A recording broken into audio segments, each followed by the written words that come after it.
अनिका उद्यमिता की दुनिया में खोई हुई किताबों और नोट्स के समुद्र के बीच बैठती है। वह विचारों को लिखती है।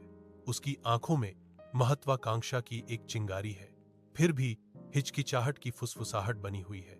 मैं इसे कल शुरू करूंगी, बस एक दिन और आराम, वह सोचती है, अपने सपनों को टालते हुए। एक आह के साथ अनिका करवट लेती है। क्षणिक आराम में सांत्वना खोजती है, अपनी उद्यमी यात्रा में देरी करती है। अनिका अपनी दादी के घर पहुंचती है।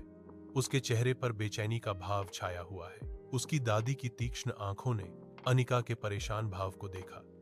चिंता ने उसके चेहरे पर लकीरें बना दी। बेटा, तुम इतने चिंतित क्यों हो? दादी ने पूछा।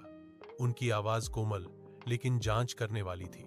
अनिका कबूल करती है, मैं अपने सपनों और अपनी आलस्य से परेशान हूं। उसकी आवाज चिंता से भरी हुई थी। दादी सलाह देती है, बच्चे बीज हाथ में पकड़ने से नहीं उगते, उन्हें आज ही बो दो। अनिका अपनी दादी के शब्दों पर विचार करती है। उसके भीतर एक संकल्प की लौ जलती है। सुबह की रोशनी से अनिका का कमरा नहा जाता है। जब वह जागती है, उसके शरीर में ऊर्जा का संचार होता है।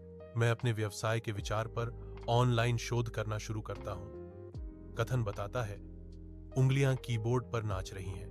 जानकारी स्क्रीन पर छा जाती है, क्योंकि वह संभावनाओं की डिजिटल दुनिया में डूब जाती है।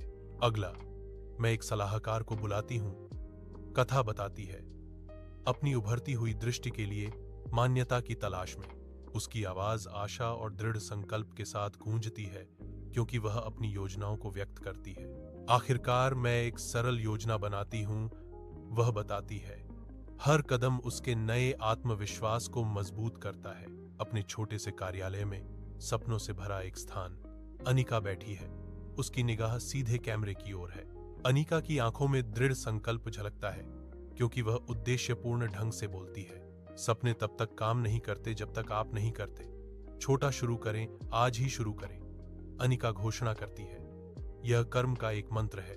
अनिका की यात्रा साबित करती है, उसकी पसंद उसे परिभाषित करती है, न कि आलस्य।